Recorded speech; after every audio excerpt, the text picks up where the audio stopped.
So I'm Colin. We came to St. Elizabeth Ann Seton in 1994. Our daughter was 4 going on 5 at the time. I was still on active duty in the military. I have since retired, obviously, and have a second career in the military, or with the military as a civilian. How long have I served as a catechist? So I said 1994, probably on and off in several different capacities since then, since 1995, I guess. How have I served? Spent some time as a youth catechist with the very young folks, because I said our daughter at the time was going on 5, so we got involved when she started her faith formation, and kind of stuck with the level 1 for a couple, 3 years. I was blessed to have gone through the process of RCIA.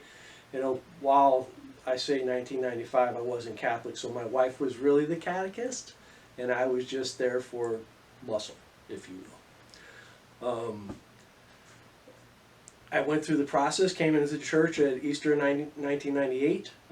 Shortly thereafter, the folks that were running the RCIA program kind of went separate ways, moves and the like, and I was asked if I would look into helping out the RCIA program. So I did that for 4 or 5 years, maybe 6 years. Really enjoyed working with the adults. Then we took a little hiatus for a while, I guess, and then we were approached to work with the older youth. I shouldn't say kids. The older young people, if you will. We did that for probably about 4 or 5 years as well.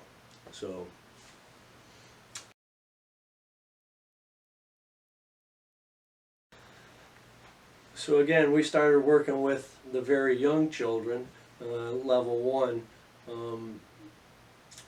pretty much I wanted to support my wife, because she's the one that actually answered the call, and I kind of just fell in with her to give her some support in the classroom. And all honestly, I was the disciplinarian in our little group, and my wife would get mad because actually the kids would come up and hug me first.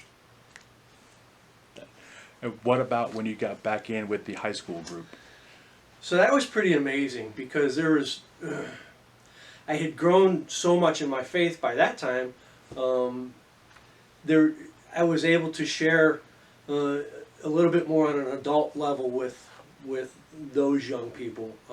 It was nice to have some serious conversations about society and the way things are, and things that plague the young people, and just have some frank conversations, but they were always respectful. So that to me was an amazing aspect. And then again, working with the RCIA, that's just trying to share your faith with people that are exploring.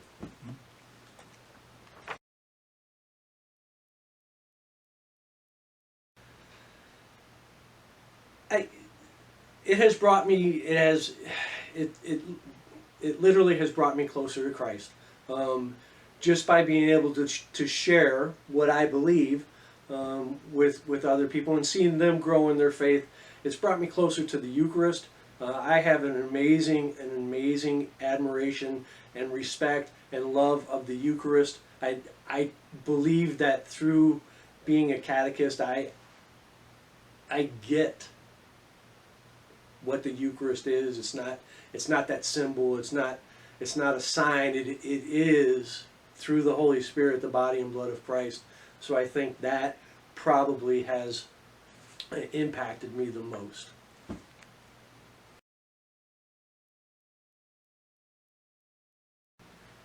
When we were youth leaders, we were blessed to have the opportunity to chaperone a group of young people to the National Catholic Youth Convention in Kansas City. And I will tell you, there is nothing like getting 20,000 of your best friends together in the stadium and worshiping Christ.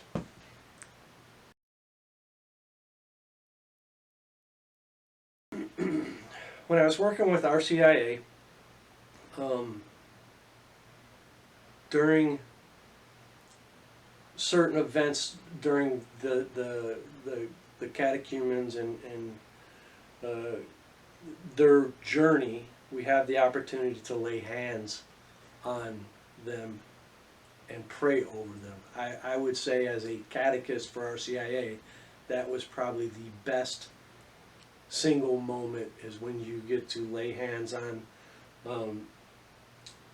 those people journeying and then pray over them.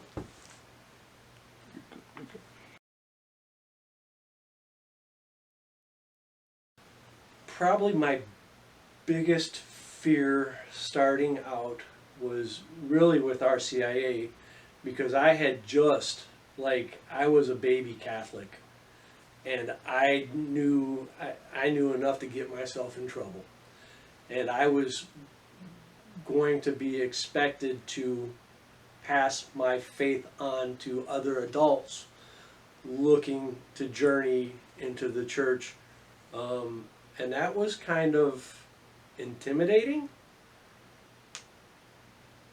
But I think it also helped me to develop and challenged me to develop in my faith, because I didn't want to be, I don't want to say I didn't want to be wrong, but I didn't want to lead them down a path that was not sound.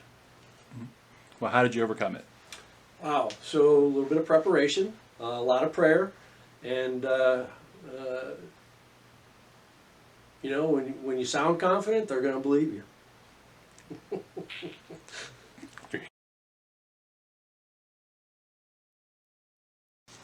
All right, if a potential volunteer came to you with fears about serving, how would you respond to them? Like, specifically, I'm not sure if I have anything to share. So I would say that regardless of where you are, where you are in your stage of your journey, you will always have something to share. There's always going to be something out of a reading during Sunday Mass, or something you hear in a homily, or something you hear or see or read extra of church, outside of church, that's going to have an impact.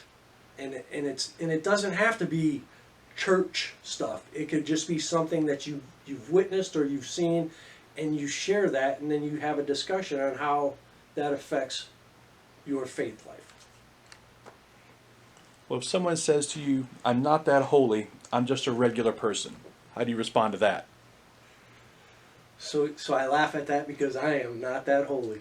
I am probably the most regular person that you'll ever meet. I just believe you just have to have faith, right? So it's like, holy cow! I mean, like, to consider, like, nobody's holy enough to do anything, right? Because that's going to be your major setback, or your major block. Is like, hey man, I'm not holy enough to do this. I'm not holy enough to do that. Well, you don't have to be holy. You just have to share your faith. And if somebody had a concern, like they said, I don't have any formal training to teach, I've never done it before, how do you respond to that? Yeah, me neither. Again, as I said previously, it's not about teaching. It's not about having all the answers. It's about sharing who you are and where you are on your faith journey. And whether it's level 1 first graders, or it's a 60-year-old person looking to come through RCIA to journey into the church, it's just sharing your journey, your faith with them, and scaling it to their understanding.